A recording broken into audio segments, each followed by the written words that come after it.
Bien, último bloque y Mónica Gelsi, Ernesto Vargas Quesada, un profesional increíble, pero me gustaría que Mónica lo presente. Mónica, todo tuyo. Bueno, es un gusto para mí presentarte a mi amigo, compañero de la Facultad de la Universidad de La Plata, Ernesto Vargas Quesada. Ernesto es él es peruano, es especialista en oncología, fuimos compañeros allá entre el año 75 y el 80, hemos sido compañeros en La Plata.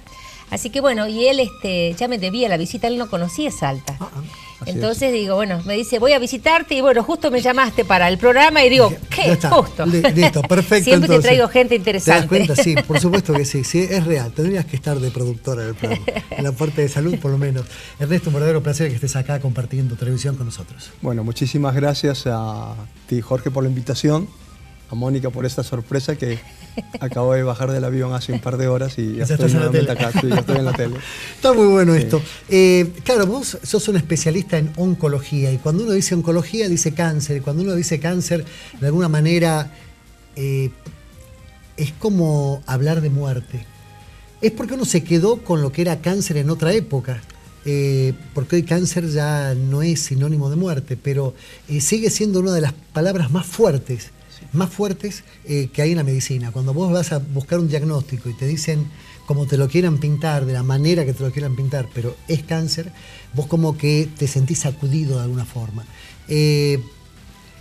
Hablar de cáncer de mama es hablar de un tipo de cáncer que ha avanzado muchísimo con respecto a evitarlo, con respecto a curarlo de alguna manera, hacer una extirpación del tumor maligno y de una vida saludable, ¿no es cierto?, de alguien más. Pero seguimos chocando con un problema muy serio, que es las faltas de controles de cada uno. El mimarse, como decías vos más de una vez, el mimarse. Es tan fácil dentro de todo el poder palparse, a ver si aparece algo raro, algo distinto, que es increíble que uno pueda llegar a participar de diálogos donde te dicen a doña Lola le sacaron del seno un tumor del tamaño de una naranja. Pero sí, claro, pero nunca se tocaba, no se examinaba. Nunca, porque no es que un tumor se hizo tamaño de una naranja de un día para el otro. Pero bueno, esto es un problema de las argentinas, es un problema de las latinoamericanas, porque, por ejemplo, Francia, Alemania, España inclusive, hay como otro nivel de conciencia, donde estaba viendo, pues yo hurgueteo para poder hablar con ustedes, ¿no? Donde te dicen, por ejemplo, a través de medios sociales de comunicación, fíjese si los pezones están mirando para el mismo lado. Si uno está un poco chanfleado, puede haber un problema. Levante la mano, tóquese en las axilas, a ver qué pasa. Cuando se bañe, o sea, el baño es de todos los días y el palparse sería de todos los días. Ante la primera cosita rara, vos podrías dar una respuesta justa, adecuada. Sí, bueno, es correcto, Jorge. Yo quisiera comentar algo que me ha parecido muy importante empezar como habías empezado. La palabra cáncer. La palabra cáncer históricamente nos ha sacudido a todos porque es una enfermedad mala, de estas que vienen casi de la peste, la lepra, etcétera, etcétera, la viruela que ya está controlada, y ahora nos tocó el cáncer y también SIDA. Pero cáncer es todo lo que dijiste, enfermedad sinónimo de dolor, sinónimo de muerte, sinónimo de sufrimiento. Tres cosas que no nos gustan. Que nadie quiere, claro. No nos gusta. Por lo tanto, incluso decir la palabra cáncer tampoco nos gusta. Mucha gente nos dice la enfermedad de la mala palabra y no la pronuncia. Es cierto, ha cambiado mucho esto. Hemos avanzado muchísimo desde la época que compartíamos en la facultad hace muchos años en La Plata. Ahora es como que estuviéramos en otro mundo, es que nos trasladamos de la Tierra a Marte, estamos en otra historia y otra situación, en la cual hemos pasado de simplemente tratar algo, muchas veces ya intratable, a desarrollar ahora una cultura de prevención, que eso es un poco lo que nos toca, cultura de prevención, desarrollarlo a nivel de nuestras señoras, las mujeres en Latinoamérica, para tratar de igualar en los niveles de prevención que hay en otros países. Y luego más adelante, si quieres, comentamos algo en relación al tratamiento. Pero el tema de prevención ha de trabajarse muchísimo porque cada vez estamos viendo más pacientes con cáncer de mama y cada vez más jóvenes, que eso es lo peor. Eso es lo peor. Por eso a partir de los 20 años se aconseja hacer el autoexamen de las mamas. O sea, no es que no hace falta ir al ginecólogo para pedir que te haga un pedido de mamografía o de ecografía. O sea, es bueno ir al ginecólogo porque se considera que el tocoginecólogo muchas veces es el médico de atención primaria de la salud de la mujer. Pero aparte de ir para hacer el Papa Nicolau o los estudios de prevención, toda mujer debería explorar su cuerpo, tocarse, conocerse para ver si hay algo que está raro, que está diferente. Entonces hacer el autoexamen, levantar los brazos, mirarse justamente si los pechos están iguales. Por ahí hay asimetrías, ¿no? Porque no somos simétricos, ni los ojos, ni las orejas. Por ahí las mamas también son diferentes. Entonces mirar... Pero vos ya lo conocés, ya sabés que así fuiste siempre. Claro, lógico. Que no se retraiga el pezón, que lo que vos decías, que por ahí está el pezón metido para adentro y antes no lo tenía, o que al tocar me sale una secreción anormal. Entonces esos son motivos para consultar, sobre todo si tenemos antecedentes familiares. Hay antecedentes familiares que son muy pesados en el tema cáncer, entonces hay que tenerlos en cuenta. Si una hija, porque por ahí la hija tuvo, capaz que la hija a los 30 años tuvo y ella no se hizo una mamografía nunca, si la hija tuvo, o la madre, sí o sí se tiene que hacer ella un control. Entonces, desde los 20 años el autoexamen, conocerse, tocarse, levantar los brazos, mirarse si se levantan igual, si no tira de ningún lado, revisarse. Muchas veces son hasta los novios los que descubren los nódulos, que muchas veces la paciente, doctora, usted sabe que mi novio me dijo que tengo diferente, y bueno, muchas veces son las parejas que descubren, ¿no es cierto?, que hay algo diferente. Entonces, qué importante es que después de la menstruación, cuando ya las hormonas están más tranquilas, revisarse los pechos que se ponen más blandos y después, una vez que llegamos a la edad de los 40 años, sí o sí hacerse la mamografía como corresponde y, de ser necesario, antes de los 40 años, se aconseja generalmente hacer ecografías mamarias, porque la ecografía es sonido, no son rayos, a pesar de que no es tanta la irradiación, pero es conveniente, claro, ¿no es cierto?, que antes de los 40 años... Estás hablando de una criatura, lógico. Claro, y sobre todo cuando son pechos que van a amamantar, o sea, cuanto menos irradiemos a la comunidad mejor, ¿viste? Porque no es algo, no sé por qué sea tan... Sí. Más sano. Doctor, yo quería, antes quería justo para enfatizar este punto, yo siempre digo a las mujeres que normalmente se levantan y van y se miran al espejo. Y si encuentran un pequeño granito muy pequeñito, lo van a descubrir el primer día, no el segundo día, el primer día lo van a ver. Un punto negro ya lo ven. Un puntito lo ven seguro. Después, así deben conocer sus pechos, como conocen su cara. Esto es para cerrar un poco. Buenísimo. Ernesto, vos sabés que de repente hay algo que formaba parte de una época y que quizás también tiene que ver con lo que es el cáncer y la mala palabra. Mastectomía. ¿Sí? Bueno, para estar más seguros, sacamos todo, vaciamos todo. Era típico, ¿no es cierto?, de una época. Mucha gente después sobrevivió muchísimos años, con lo cual vos podés llegar a decir, o se hizo muy buen trabajo, o quizás no era necesario. Y vos imaginate lo que era en aquella época, donde no había una cirugía plástica para... reconstruir. Claro, reconstruir, sino... era una cosa bastante complicada, ¿no? O sea, mirarse al espejo y que le falten los pechos era realmente un verdadero problema. Era un problema. Pero hoy ya el mastectomía ya es algo muy de último de los casos, ¿verdad? Sí, a ver... lo que pasa es que es toda una evolución histórica como pasa en todo. Antes lo hacíamos, digo yo, las mastectomías ultra radicales que sacaban incluso las costillas para evitar que haya el pectoral, todo, pero no solo el pectoral, más abajo, toda la parrilla costal. O sea, una cosa que ahora radical en serio, claro. Radical en serio. Ahora no. Ahora intentamos, con esta cultura de prevención, cuando aparece algo, uno tiene la oportunidad de sacar un pequeño cuadrado, una pequeña porción, conservando el pecho.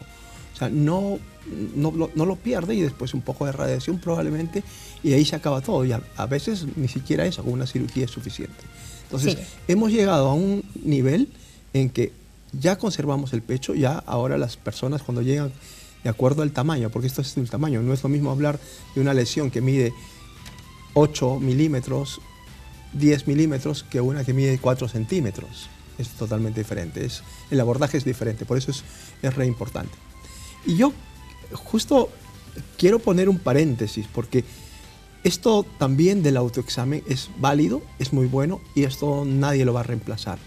Pero ahora vamos más allá, porque ahora sabemos que cuando el tumor mide 5 centímetros va a vivir tanto, si mide 4 va a vivir un poco más, si mide 3 va a vivir un poco más, y si mide 1 centímetro probablemente viva mucho más.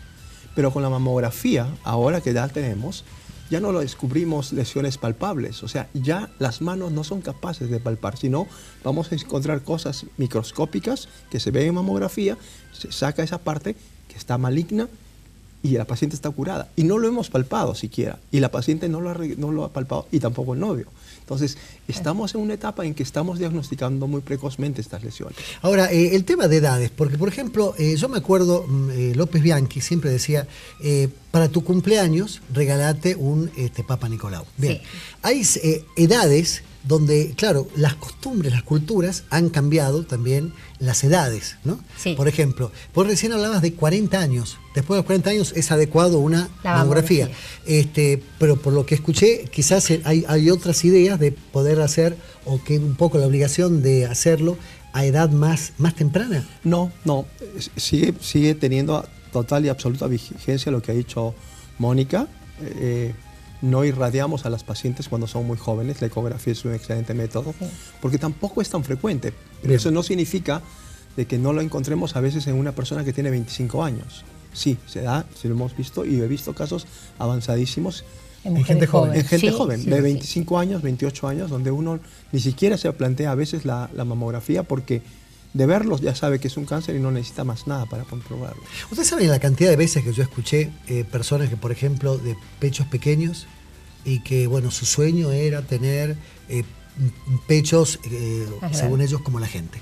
Y de repente, a partir de eso, problemas, y uso un término popular, se le despertó el cáncer. ¿Esto es tan popular, es puro mito? ¿O hay alguna forma en la cual decir, no toques lo que no tenés que tocar? O sea, ¿te referías al tamaño de las mamas? Claro, ¿El tamaño si son los pechos más grandes, más riesgo? No. Digo, de ir a un cirujano plástico, colocar una prótesis, y que de repente eso le haya generado, a partir de ahí, el término, como te digo, te dicen, le despertó el cáncer. ¿El cáncer se despierta o cómo es la historia? O sea, tenemos antecedentes por ahí familiares que son pesados, ¿no es cierto? Se puede, ¿no es cierto?, hacer un diagnóstico, se puede hacer, pero tampoco podemos vivir con el miedo al cáncer siempre. También hay que vivir la vida y hacerse los controles, porque si tenemos, ¿no es cierto?, los antígenos, los marcadores tumorales, podemos hacernos eso, pero las obras sociales generalmente eso no lo pagan, no lo cubren. Es caro. Y lo importante es hacerse, ¿no es cierto?, hacerse los controles, concurrir, tampoco vivir con esa obsesión, porque también el hecho de las obsesiones también te enferman. El cáncer tiene una historia, el cáncer no aparece de un día para otro. Sí hay una historia, ¿no es cierto?, con el tema de siempre dicen que detrás de las grandes pérdidas vienen los grandes cánceres.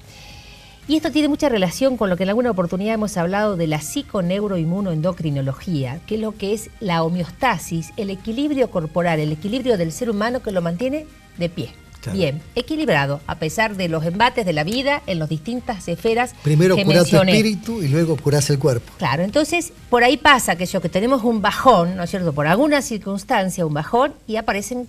Abrís ventanas. Claro, y aparecen determinadas cosas. Y por ahí ocurre, o sea, ha ocurrido eso. Por ahí de grandes pérdidas, cuando uno realmente se siente diezmado por el dolor, como que no ve el horizonte, y a veces pasa, ¿no es cierto?, que ese bajón de defensas, por ahí aparece, ¿no es cierto?, el mayor riesgo. ¿Qué opinás con respecto a eso vos? Sí, bueno, esto es una observación que viene de hace muchos años, pero cada vez cobra mucho más vigencia. Cuando uno comienza a pasar los años y tiene pacientes que vienen, yo en alguna época empecé a preguntar, ¿qué pasó hace un par de años? Perdí la casa, la hipoteca, divorcios, fallecimiento de algún familiar, algún hecho, algún suceso muy fuerte que ha marcado. Y esto, muchos años después, ahora los principales tratamientos oncológicos, la oncología siglo XXI, 2017, se trata de despertar la inmunología, activar el sistema inmunológico. Ya no usamos mucho más, o sea, se sigue usando quimioterapia, pero los tratamientos actuales es despertar la propia inmunidad para que el propio cuerpo sea el mismo cuerpo, defienda. Se defienda. Se defienda. Lo activamos, en realidad lo activamos un poco. Que sería uno de los Sí. pilares del soporte de nuestra estructura equilibrada, digamos, Sí. de nuestra homeostasis, que era una palabra que Claro. justamente es nuestro equilibrio, ¿no? Pero hay factores de riesgo también. Por ejemplo, la vida, el sedentarismo, la obesidad, todo eso hace, porque también en mamas grandes, en mamas grasas, en mamas también densas, o sea que hay mamas grasas, hay mamas densas, eso lo tiene que decir el especialista, la gente sabe, porque hay mujeres que están gordas, adelgazan y siguen con los pechos grandes. Hay mujeres que están gordas, adelgazan y se les adelgazan los pechos, porque tienen gran componente de grasa. Entonces eso se puede hacer el diagnóstico con el médico, digamos, que cuando la revise. Entonces, se ha visto una gran relación con hábitos no saludables con el cáncer también, que son factores predisponentes como también para la hipertensión, para la diabetes y demás, la obesidad, el sedentarismo, el alcohol, el alcohol en exceso. Tiro otro tema que también Sí. decían en no sé qué lugar de Occidente, de Oriente, donde era muy común el usar el teléfono, las mujeres usan el teléfono en Sí, o te lo camisitas ponen con así. cosas, claro, directamente. Y que eso generó también de alguna manera cambios, o sea, después veían números y veían que los números se habían variado, y justamente quizás por culpa de radiaciones de un teléfono que está constantemente recibiendo, mandando información, recibiendo, mandando información. Este tipo de cosas que tienen que ver con la tecnología, con dormir al lado de un teléfono enchufado, ¿también pueden llegar a afectar de alguna manera esto?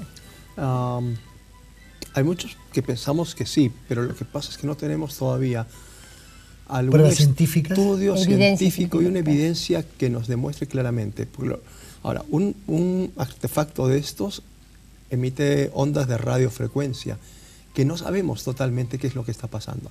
Concretamente, poner el teléfono acá, ¿cuánta incidencia de tumores cerebrales nos va a causar? Y horas, después con el teléfono claro, gratuito, con algunos números. Cuando horas hablando. uno suma todas las horas del día, todas las horas del mes, multiplicado por 20 años o 30 años, que se harán más adelante, son muchas horas de radiofrecuencia. Esto no lo sabemos todavía.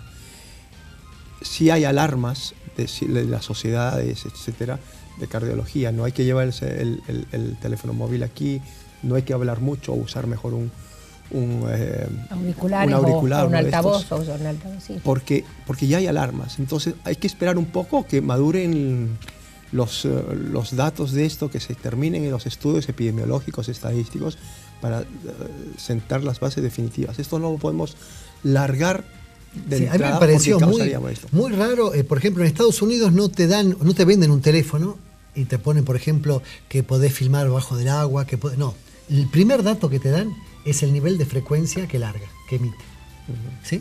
El nivel de contaminación que te genera Sí. un teléfono. Y el usuario compra Motorola, por ejemplo, porque es el que mejor maneja esos estándares. O sea, fíjate qué cosa loca. Nosotros, yo ni sé cuánto tira esto, o no elijo Samsung en este caso por esa razón.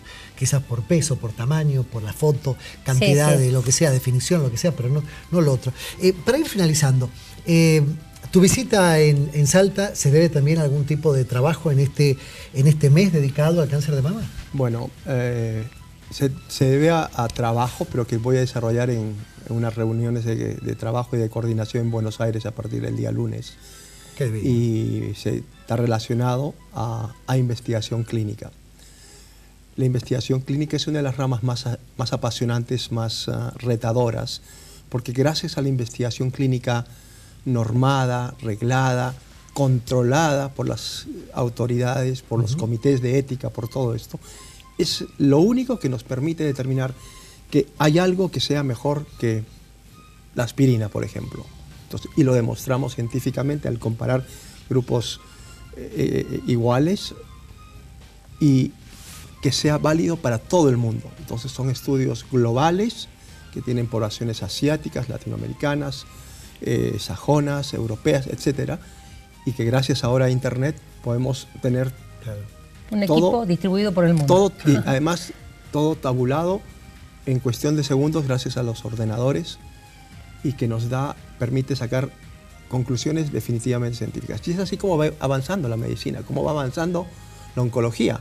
Antes nadie se pensaba que podíamos tener pacientes curados. Cuando empecé yo a oncología, era una especialidad que nadie quería hacer. Ahora podemos casi decir que de todos los pacientes oncológicos, independientemente si están iniciales o están avanzados, aproximadamente el 40-45% de todos ellos podemos curar. Es muchísimo, casi el 50%. Claro, antes no era eso. De 2-1, antes no era eso. Era prolongar un calvario. Exactamente, eso. era acompañar al paciente hasta el final. Eso es el trabajo casi del oncólogo. Pero cuando hablamos de niños, la situación es mucho más favorable todavía, porque sacamos los niños, todos los que son menores de 16, vemos que aproximadamente el 70%, yendo casi al 75%, los podemos curar. Y esto es espectacular, esto es muy bueno, esto no lo podíamos afirmar hace años.